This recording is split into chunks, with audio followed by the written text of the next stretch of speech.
Eu acho assim que a família precisa disso, né? Que você sabendo que está ali um ente querido teu, que os médicos falaram que se sair dali vai sair igual um vegetal, que não vai conhecer ninguém, não vai falar com ninguém, não vai se mexer. Você não sabe para onde correr, com quem se pegar, é só com Deus mesmo. A morte realmente não é um assunto fácil, mas nós devemos torná-la fácil. É simples, né? Ela é objetiva, ela vai acontecer. Então vamos nos preparar. Eu confesso que hesitei, que me questionei anteriormente para fazer esse programa de nossa série Em Busca do Sagrado. Falar do sofrimento, da dor, da doença, falar da morte, não é um tema fácil. Percorrer hospitais e se defrontar com pessoas sofrendo, internadas, falar com profissionais da saúde, ouvir histórias de aflição e angústia, me fizeram refletir. Será que podemos falar de espiritualidade no sofrimento e na doença? Diante da morte, temos alguma coisa para dizer? Como buscar a Deus nessas situações? Meu nome é Robert, sou teólogo e quero lhe convidar a vir comigo. Quero que você me acompanhe nesse nosso programa de hoje. Havia um tempo em que bastava para nós uma consciência de um sagrado, de um divino, de Deus. Então Deus morava no céu, mas o céu era um lugar inalcançável. Conforme nós fomos ultrapassando as barreiras, e o homem foi à lua, e os telescópios mostraram uma escuridão total, um lugar onde não há vida. Então não há vida e também não se descobriu onde é que mora Deus, não é? Então acabou uma certa ilusão, vamos dizer assim, de que tinha um destino certo. Íamos todos para o céu, para um paraíso, para um lugar bom, que era no depois. Quando tiraram um pouco essas nossas certezas ou essas ilusões, nós então ficamos pensando, opa, é tudo aqui então? Então aqui preciso viver tudo. E quero viver tudo por muito mais tempo. Então há uma certa perseguição, há uma sobrevida, né? Ou uma vida eterna aqui, ou não morrer. A morte então é vista como uma negação da vida, enquanto que, no meu ponto de vista, a morte faz parte da vida. Eu imagino que, de acordo com cada fé, ou com que aquele que tem fé, ou mesmo quem não tem a sua crença no que acontece depois, mas nós não sabemos. Mas há um fato, morremos. Encerra essa vida da qual nós temos consciência. E nenhum de nós gosta muito de pensar nisso. Não porque eu estude, eu também gosto. Apenas eu acho que é uma coisa a ser falada, com tranquilidade. E quanto mais vezes, melhor. Por quê? Porque é um fato, vai acontecer, para o qual eu posso me preparar hoje, mais do que eu me prepararia antes, no tempo das ilusões. Como é que você vê a dimensão espiritual no tratamento, no atendimento, no cuidado? Então, eu digo assim, hoje eu tenho um olhar diferente, né? Antes, vamos colocar uns 3 anos atrás, eu entendia que a gente estava ali, que tinha que cuidar do corpo, da dor, e a gente acabava esquecendo muito, assim, falando por mim, né? Da parte espiritual dessa pessoa, da parte emocional. Então, a gente fica tão focado nisso de não querer que sinta dor, querer que esteja bem cuidado, assim, o físico, e acaba esquecendo dessa parte espiritual. E hoje eu tenho uma opinião totalmente diferente, por quê? Por causa da capelania atuante aqui dentro do hospital. Então, eu digo que isso é fundamental. Uma senhora disse, minha mãe está esperando para ir, e o padre, inclusive, já esteve aqui.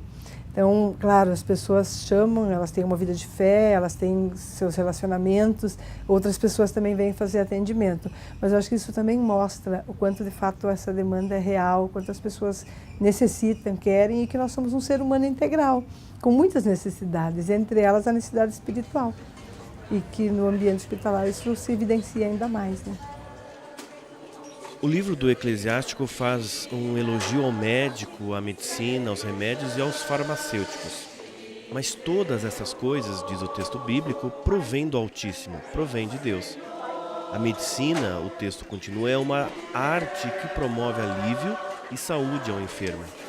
A relação do cristianismo com a medicina, com o alívio dos sofrimentos do corpo, é desde sempre. Jesus esteve ao lado dos doentes e os curou. Seus apóstolos continuaram a sua missão. Ainda que tivessem curado a muitos, tanto Jesus como seus apóstolos sofreram muito. Ser cristão é estar ao lado de quem sofre, é participar de alguma forma destas dores. Essa oração que vocês fazem aqui, essa canção é boa porque ajuda a gente, alivia o coração da gente. Eu acho que ajuda todas as famílias que estão precisando, que tem os entes queridos ali na UTI, né? Diante dessa pessoa que sofre, como é que o seu coração, como é que a sua vida, como é que você se coloca diante dessa situação? Cada um é único. Eu vou com o sentimento de receber.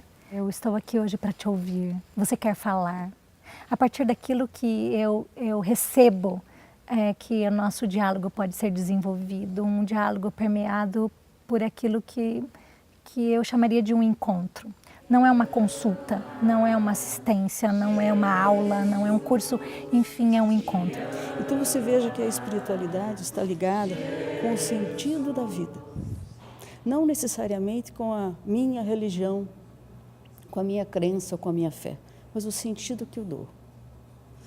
Certamente que aquela pessoa que tem uma religiosidade da qual ela vive, que ela participa, ela vai se utilizar da religião dela para ressignificar o seu sofrimento.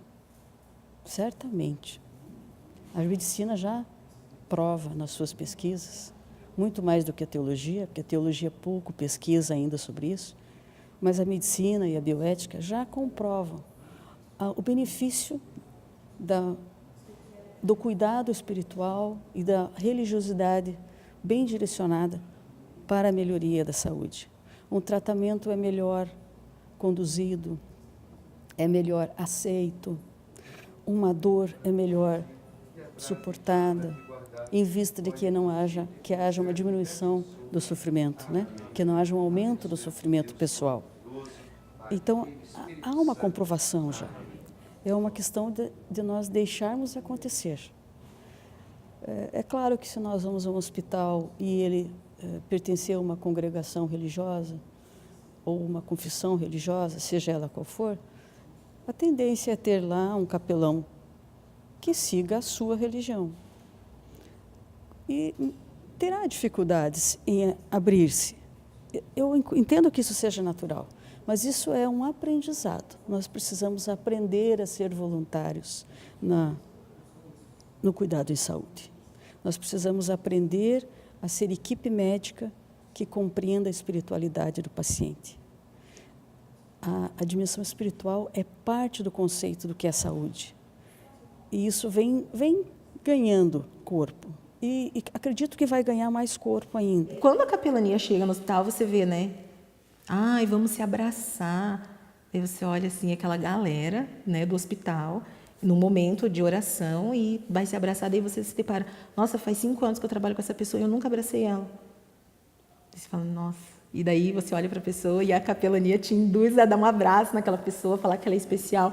Daí você começa, nossa, por que eu nunca abracei? Por que eu nunca falei isso para essa pessoa? E eu estou 5 anos trabalhando com ela e eu acho ela especial. E por que eu nunca abracei? E daí a capelania vem, né, os pastores, os padres, e 5 minutos, né, não vai tirar você do teu horário de trabalho, até porque você está aqui trabalhando, você é pago para isso. Mas você pode deixar 15 minutos do teu horário de almoço para ter um momento com alguém da capelania. No ambiente hospitalar, a capelania oferece o atendimento espiritual aos pacientes e familiares e também a quem aqui trabalha, né, a todos os servidores. A gente entende que um hospital, a princípio, né, ele vai cuidar do corpo da pessoa para ela ficar curada. Será que é isso mesmo? Só esse trabalho do corpo é necessário para o paciente? Eu acho que esse é um aspecto do ser humano, né? O aspecto biológico, o aspecto físico, e que muitas vezes as pessoas vêm até o ambiente hospitalar para se tratar, para se curar ou para ser acompanhados até o fim da sua vida. para cuidar de alguma enfermidade.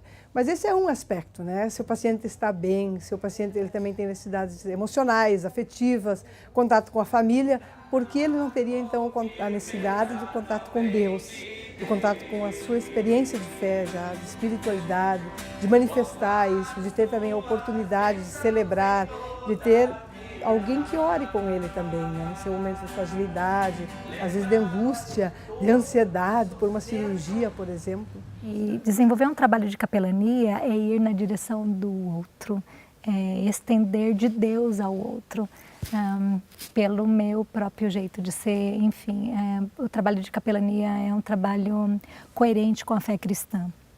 Ele fala não do nosso rito, mas do amar. Do receber amor de Deus e expressar esse amor ao outro. Então vocês visitam, vocês conversam, vocês atendem tanto os pacientes quanto os profissionais? A gente hoje tem 4 públicos definidos. Então o paciente é o nosso foco, né? Mas fomos observando que quem está no entorno do paciente também está sofrendo. Então os cuidadores, a família, são nosso público-alvo também. Um terceiro público são os colaboradores. Eles também sofrem, ainda que eles tenham aí todo um suporte para lidar com a situação da doença, enfim, mas nós também temos uma atenção voltada para os médicos e colaboradores. Um quarto público são os nossos voluntários, que são as pessoas que assistem. Eles também são demanda da nossa atenção pastoral. O doente é sempre o Cristo que sofre e a comunidade à sua volta, a sua família, os amigos, os profissionais são o Cristo médico. Diante de uma situação de dor e sofrimento, todos os envolvidos passam por um processo de retirar toda a máscara de autossuficiência.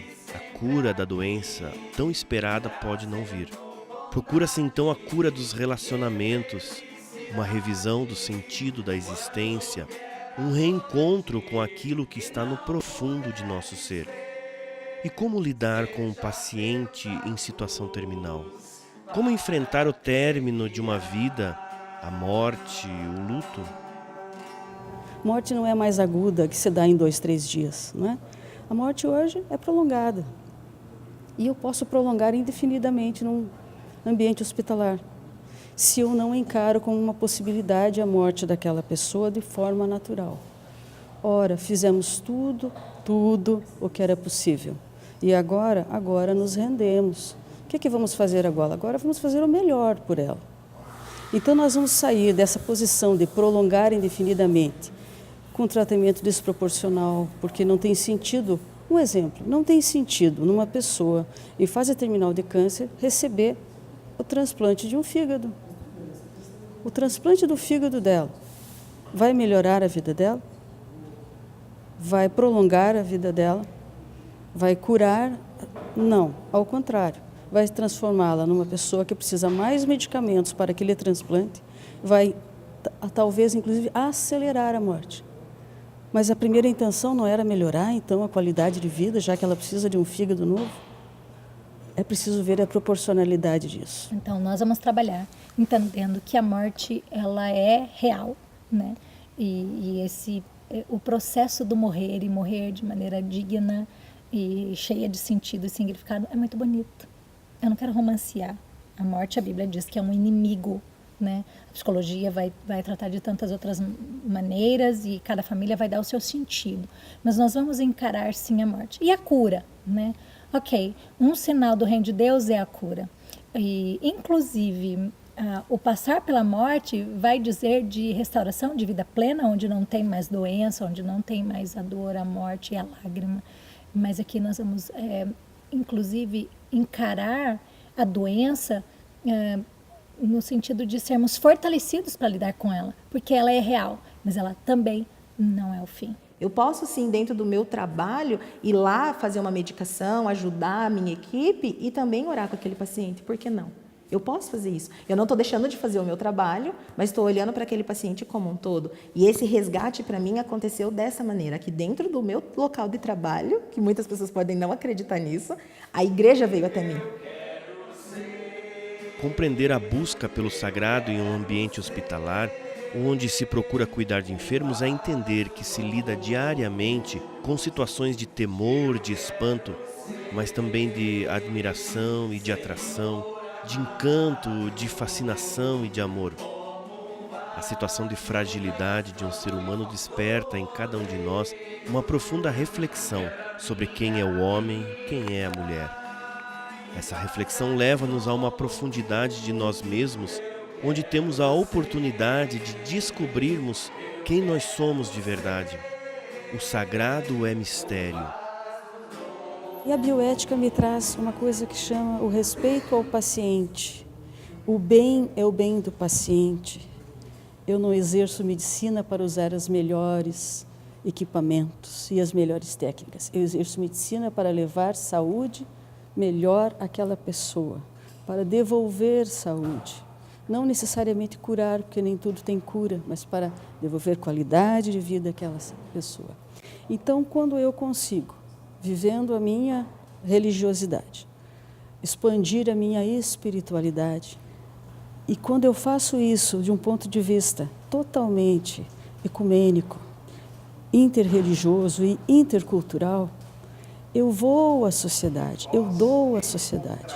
Então, para a minha intimidade, a minha pessoa, a minha missão pessoal, vamos dizer assim, é qual?